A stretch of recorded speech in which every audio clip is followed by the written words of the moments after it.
camarades peuple d'Afrique, on va écouter cette vidéo et puis on va décortiquer. Ce qu'ils n'ont pas pu dire sur ce plateau, moi je vais dire ça.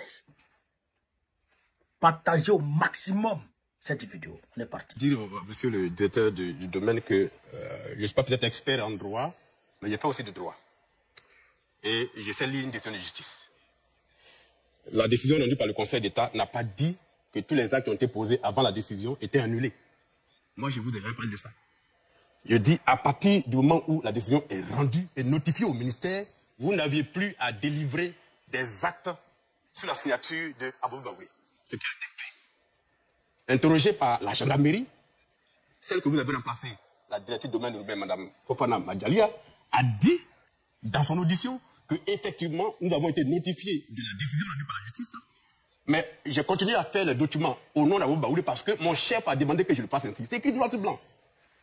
Vous n'étiez pas là, donc vous dire, vous n'êtes pas informé. Mais moi, j'ai cette documentation. Mais la législation, c'est une continuité. Mais voilà. Non, mais au-delà de la continuité. Mais s'il vous plaît, laissez-le terminer. En tout cas, elle a dit. Oui, on assume la continuité. Voilà. Donc, elle a dit. Donc, ça n'a pas été appliqué. Oui. Deuxième chose.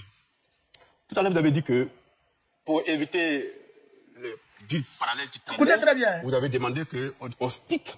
C'est le seul guide de M. Kouaché. De Robité, j'ai stické.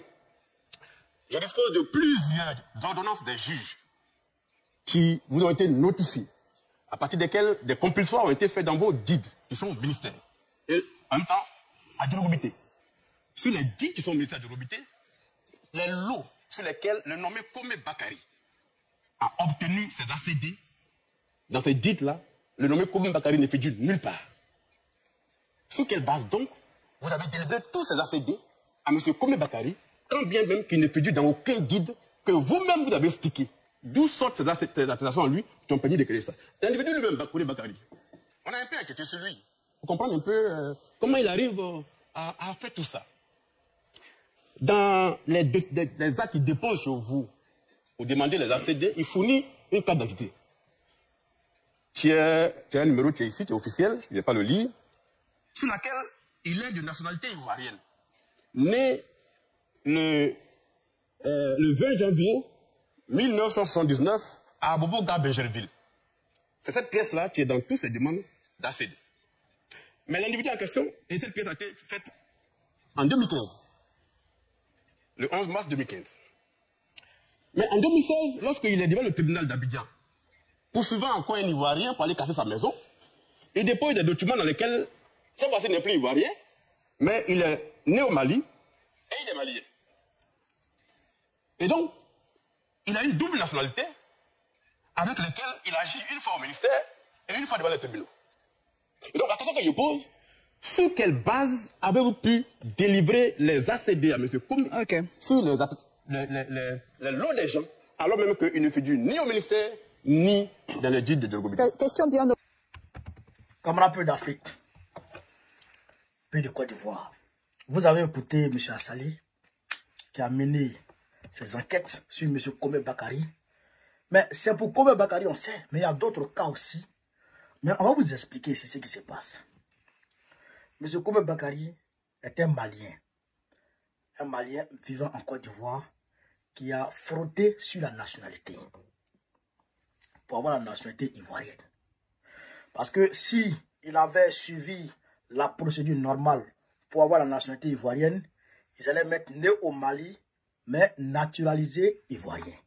C'est comme ici en France, quand tu te fais des demandes pour avoir la nationalité française, tu es toujours né en Côte d'Ivoire, mais pas né à Bassein ou non. Tu es toujours né d'où tu es né, on maintient ça, mais tu es naturalisé. Voilà. Donc, M. Komé Bakari a fraudé sur la nationalité, c'est pourquoi il est né à Bobo-Ga. Il fait partie des 2 millions de personnes qui sont sur la liste électorale, qui n'ont ni mère, ni père, ou qui viennent d'une même mère qui a fait 500 enfants, y compris Zénab Bansé. Je répète, y compris Zénab Bansé, chef cuisinier qui a fait, comment on appelle ça, record Guinness là. Elle a fraudé sur la nationalité. Je vous dis ça. C'est un cadeau, je vous donne. Si elle dit je sors le rapport de l'ONESI sur elle. Je suis en train de faire un travail sur ça, mais c'est un travail de fou. Quand je vais sortir ces dossiers, vous allez attraper vos têtes. Mais je ne rentre pas dans les détails d'abord. Mais si elle se plaint tout à l'heure, je sors le rapport de l'ONG sur elle. Ma source est trop fiable. Mentez. Donc, qu'est-ce qui se passe en réalité, chers camarades? Le monsieur là, Kome Bakari, il fait des faux papiers. C'est-à-dire qu'il cible ta maison. Il fait des faux papiers, des fausses attestations villageoises, et puis il se rend au ministère, et puis le ministère lui délivre des faux ACD. Et avec ces faux ACD, il se rend, comment on appelle ça, à la justice, pour enclencher une procédure judiciaire sur ton terrain pour t'arracher ton terrain. Donc on te dit, il y a un monsieur, on crée un litige sur ton terrain en même temps. On te dit, ah, ton terrain là, il y a problème dessus. Venez à la justice pour venir régler. Quand tu arrives à la justice, toi, tu n'as pas raison. Même si tu as tous les documents complets. C'est-à-dire que toi là, dès que le terrain là, ils ont tracé net, c'est toi qui étais la première personne à qui on a vendu le terrain. Avec l'attestation villageoise, on te met dans le guide, tout, ACD, tout. Mais toi, c'est pas pour toi, c'est pour l'autre là. C'est pour Kome Bakari. Mais ce Kome Bakari là, lui, il est envoyé, il est en mission. Il est en mission pour qui? Il est en mission pour Ouattara. À travers qui? À travers le ministre de la Construction, Bruno Nabanyo Kone, qui est le gendre de Ouattara. Bruno Nabanyo Kone a marié la nièce de Ouattara, Nasseri. Est-ce que vous comprenez? Est-ce que vous comprenez? On n'est même pas n'importe qui à n'importe quel poste. On met les hommes de confiance, les hommes les plus loyaux à des postes clés. C'est comme le ministère de la Défense, le ministère de l'Intérieur, le ministère de la Construction. Il y a des ministères. Non, tu ne mets pas n'importe quel. C'est comme Trump, quand il est arrivé là. Il a nommé d'abord ses gendres, les papas de ses gendres. Les papas de ces gens qui lui sont loyaux jusqu'à la mort. Et ils sont prêts à mourir pour lui. C'est la même chose. Demandez à Alpha Yaya, qui est Bruno Nabanyo Kone. Tu l'as touché, Ouattara t'appelle. Tu touches à Bruno Nabanyo Kone, Ouattara t'appelle direct. Parce que c'est Nasseri qui va... Mais Nasseri est toujours à Ouattara. Est-ce que vous comprenez ça? Donc, qu'est-ce qui se passe? Qu'est-ce qui se passe? Draman a mis ce gars en place, a mis ce réseau en place pour déposséder les Ivoiriens de leurs terres, de leurs terrains et les vendre aux plus offrants. Vous comprenez ça? Pourquoi il fait ça? Je ne vais pas trop rentrer dans les détails, mais je vais vous expliquer un peu. Ce même réseau existe au niveau de la justice. Ce même réseau existe au niveau de la justice. C'est-à-dire qu'aujourd'hui, quelqu'un peut t'extorquer de fortes sommes d'argent. De fortes sommes d'argent. La personne prend ton argent et elle dépense ton argent. Et où elle place ton argent quelque part, tu l'attaques en justice, ça va nulle part. Puisque déjà la personne a fait le guet.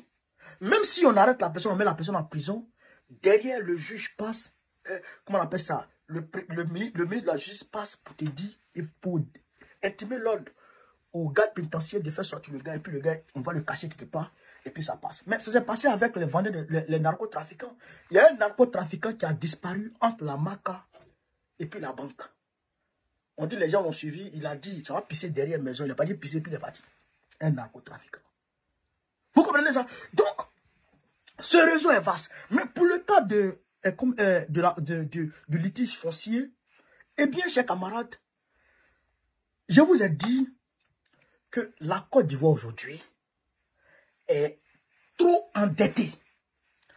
Quand Ouattara encaisse tout l'argent que la Côte d'Ivoire a de façon légale, c'est-à-dire que les impôts, les ports, tout ça là, quand ça rentre là, et que Ouattara enlève l'argent des fonctionnaires, il ne peut plus payer la dette. Parce que la dette, c'est chaque échéance. L'échéance peut être chaque mois, ou chaque 3 mois, chaque trimestre, ou chaque semestre. Donc, quand l'échéance arrive comme ça, Ouattara, quand il paye les fonctionnaires, il ne peut plus payer l'argent de qui? L'argent des créanciers. Donc, qu'est-ce qu'il faut faire? Il faut créer des margouilles pour avoir de l'argent et payer l'argent des gens. Donc, il faut vendre les terrains des gens, aller casser les villages des gens, vendre ça aux gens pour pouvoir récupérer de l'argent et essayer de ne pas avoir honte devant les créanciers. Parce que c'est que les gens oublient et on se vêtit toujours à le dire. On dit ça toujours aux gens. Crédit là, crédit entre État et État, c'est pas crédit qui prend avec le boutiquier pour dire non, non, non. C'est pas ça, hein? Parce que vous, quand vous prenez crédit à un boutiquier, quand tu n'as pas l'argent, tu dis au boutiquier que tu viens te payer après. Et puis tu passes derrière la maison, tu t'en prends crédit chez un autre boutiquier. C'est pas comme ça. Si tu ne payes pas, si l'échéance arrive, que tu ne payes pas l'argent des gens, soit ça augmente. Ben, tout est dans les accords. Soit ça augmente sur toi. Et quand ça augmente sur toi, il faut payer. Si tu as raté première échéance, deuxième échéance, mais ils vont t'envoyer les experts pour venir prendre ton pays. C'est-à-dire que pour venir prendre la gestion monétaire et la gestion économique de ton pays, c'est ce qu'on appelle le réajustement structurel. Le réajustement structurel. Ça, c'est d'État à État. Mais il y a d'autres bailleurs de fonds. Et il y a d'autres États qui ne laissent pas leur argent comme ça. Hein. Ben, il y a certains, comme la France. La France a annulé une partie de la dette que la Côte d'Ivoire lui devait. Mais ça, on peut discuter, hein, parce que la France prend l'argent des Africains pour endetter les Africains. Ça, on peut discuter. Mais la France a annulé une partie. Mais il y a des pays, et ils ne font pas ça. Comment ils font? Comme ils savent que si eux-mêmes, ils vont sur le terrain pour aller saisir. Parce que c'est dans les accords. Si tu ne payes pas, on saisit tes biens à l'étranger. Ça, c'est dans les accords. Ça, c'est clair, ça. Et quand tu t'amuses, quand tu ne payes pas, il entame la procédure et il t'arrache. Et il te prend tes biens à l'étranger.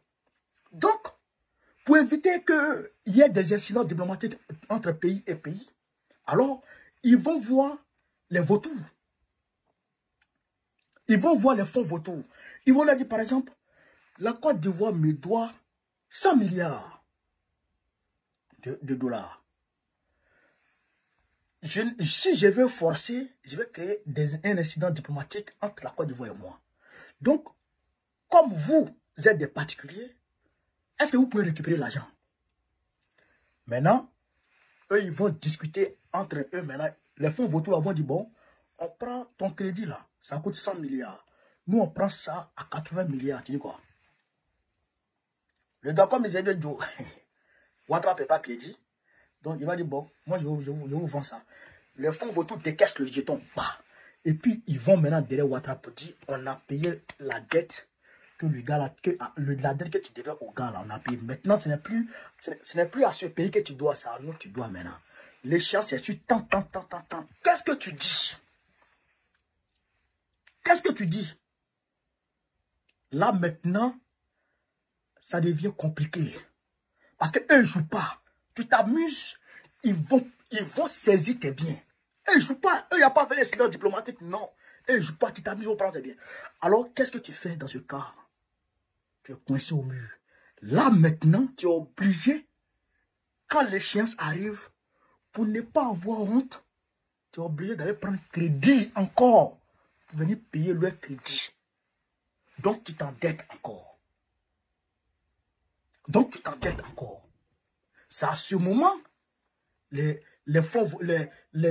experts du FMI arrivent. Vous avez vu Adjoumani bête là. Il est venu, il dit non, les experts du FMI sont arrivés, ils disent la Côte d'Ivoire gère bien sa dette.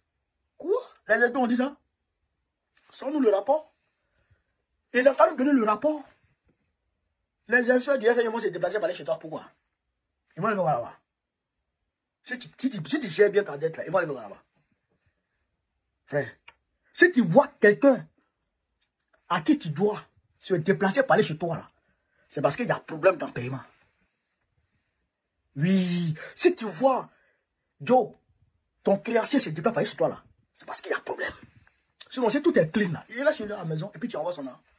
Mais si il voit qu'il se déplace, il va chez toi, c'est parce que, Joe, la date là, n'a pas respecté les dates. Donc quand les experts arrivent comme ça là, ils disent, bon, vous n'arrivez pas à gérer votre argent. On va vous aider à réduire le train de vie de l'État. Parce que toi, l'État de Côte d'Ivoire, tu ne peux pas te permettre un certain nombre de luxe pendant que tu dois aux gens. Je prends un exemple très simple. Toi, tu dois à Madou. Et puis tu prends Range Rover pour passer devant Madou. Tu dois 10 millions à Madou. Et puis tu t'en prends une nouvelle Range Rover pour passer devant Madou. C'est que tu es en train de naguer Madou. Donc tu es obligé de réduire ton train de vie. Tu es obligé de vendre, comment on appelle ça, le Range Rover pour payer Mercedes. Pour pouvoir payer l'argent de Madou. Ou pour pouvoir payer un peu l'argent de Madou, c'est pas ça. Voilà. Donc c'est pourquoi les experts vont maintenant en Côte d'Ivoire et ils vont demander à l'État, toi tu subventionnes l'électricité dans ton pays. Toi tu nous dois, tu n'arrives pas à payer crédit et puis tu subventionnes l'électricité dans ton pays. La subvention, il faut couper. C'est pourquoi vous avez entendu le ministre de la Communication dire que Ouattara subventionnait l'électricité depuis belle lurette et ils n'ont pas subventionné un jour seulement, c'est imparable. Parce que les experts leur ont dit d'arrêter de subventionner l'électricité. C'est pourquoi l'électricité est devenue chère comme ça. C'est pourquoi le coût de l'électricité a flambé. Parce que l'État a retiré sa subvention. Le riz, par exemple. Ils vont dire, mais Joe, toi, tu nous dois et puis tu subventionnes le riz, quoi. Ah bon? Donc, tu ne veux pas que ton peuple sache que tu nous dois. Il faut couper la subvention là pour que tu puisses nous donner l'argent un peu. Donc, ils coupent la subvention du riz. Ils coupent la subvention de l'huile. Vous comprenez? Voilà comment la vie devient chère sur nous. Et voilà comment, parce que malgré tout ça, malgré le réajustement structurel du FMI, Ouattara n'arrive pas à s'en sortir. Alors qu'est-ce qu'il faut faire? Il faut vendre les terrains des gens. Quand l'échéance approche comme ça, on casse, on vend. Mais regardez vous-même. Allez-y voir à Koumassi. Vous voyez 1 et 2 que Bakonga a cassé là. Alors que les gens avaient leur ACD. Allez-y voir si les magasins ne poussent pas là-bas. Allez-y voir à Port-Boué si les magasins ne poussent pas. Ils cassent pour vendre aux gens, pour récupérer de l'argent, pour payer crédit. Mais malgré ça, ça ne suffit pas. Il est obligé de s'endetter encore pour payer crédit. Est-ce que vous comprenez, chers camarades? Donc, aujourd'hui, tant que Ouattara est pied au mur, est dos au mur, vis-à-vis des créanciers, il va toujours voler nos terres pour vendre aux gens, pour pouvoir payer crédit, pour pouvoir s'en sortir. C'est pourquoi Bruno Nabagné Koné est là-bas depuis belle lurette. Non, ça là, il n'y a pas. Ça, il n'y a même pas de problème. Et ça, il sait à qui il vend. Et les blancs aussi savent pourquoi ils lui disent de vendre les terres. Je n'ai pas employé de gros mots, mais il y a problème. Il y a problème. Les Ivoiriens sont en danger. Je le dis, les Ivoiriens sont en danger. Parce que même le gars qui est à l'ONESI, qui est en train de faire un travail formidable pour mettre à nu les fraudes sur la nationalité. Parce que c'est parce que le gars là, il a la nationalité ivoirienne qui se permet de faire tout ça. Voler les terres des gens. Au nom du ministère. Parce qu'il travaille pour Bruno Nabagné Koné. Et ce Bruno Nabagné Koné qui travaille directement pour Ouattara. C'est une mafia. C'est une mafia dans ce domaine foncier. Donc il faut que les Ivoiriens prennent conscience. Mais souvent quand je les vois, monsieur le président, pardon, viens nous aider. Mais depuis 2021, vous demandez pardon. Non, pas 2021, depuis 2016, 2017. Vous demandez pardon. Il casse les maisons, il n'entend pas. Monsieur le président, pardon. Kafana Koné a cassé Yopougon. Fait couler les larmes, casser les mosquées. Monsieur le président, pardon. C'est que Kafana a fait. Oh, Kafana a été nommé au représentant du président. Numéro 2 du RADP. Bakongo n'a pas dit casser. Oh, monsieur le président, on te demande pardon. Bakongo est nommé gouverneur d'Abidjan pour continuer ce qu'il a fait. Vous ne voyez pas un peu que c'est le président lui-même qui est là. Bakongo a commencé à casser toute la Côte d'Ivoire, tout Abidjan. Ouattara même voit. Ils ont fait un conseil des ministres. Et il dit, Bakongo fait doucement, doucement. Il voit. Parce que c'est lui-même qui fait. Vous comprenez, non? Voilà la réalité. Vous pouvez prendre crédit au nom des Ivoiriens. Vous venez vous partager l'argent. Il y a certains qui prennent ça pour aller payer Range Rover. Et après, c'est les Ivoiriens qui vont venir payer les pots cassés. Qui vont venir prendre les pots cassés. La seule solution, c'est de changer ce gouvernement. La seule solution, c'est de changer ce gouvernement. C'est pourquoi nous, on se mobilise. Nous, on se mobilise. C'est pourquoi, d'ailleurs, je vous invite le samedi 1er, là, au stade d'Angré. Au stade d'Angré, Babo va parler. Et je sais qu'il va toucher ce premier foncier. Babo va parler. Il va parler fort. Donc, je vous invite à aller tous au stade d'Angré le samedi 1er. Babo sera là-bas. Sur ce, vive la Côte d'Ivoire. Vive le panafricanisme. Vive tous les présidents panafricains. Babo, président de la